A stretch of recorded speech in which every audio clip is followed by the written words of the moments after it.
आपण पेंट लावले हे तर कसं कोण कसं केलं तर काय पेंट काय करायला इकडे येईल काय नाही.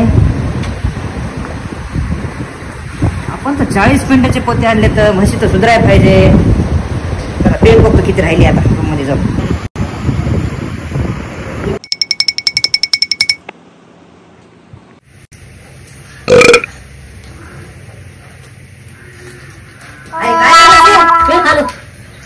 अरे भल्या माणसा का तुझ्यासाठी आणली का पेंढी आणल्या. अरे तुझ्यासाठी आणली ना रे म्हशीसाठी आणल्या. खाची पेंड आहे मला खाची. तुला खाची म्हणलं नाही. तुम्हीच म्हणलात की ही खाची पेंड आहे म्हणून मी घरी जेवलो नाही म्हणून मी खालो पेंड. अरे 40 पोते आणले तुझे एवढेच राहिलेत का? 10-15 तुम्हीच खाले. 15 तू खालास? हो. 15 पोत्याचे तुझ्या पगारातून पैसे काढ. काही पेंड होता काय 15 पोत्याची पेंड म्हणजे अवघड झाली.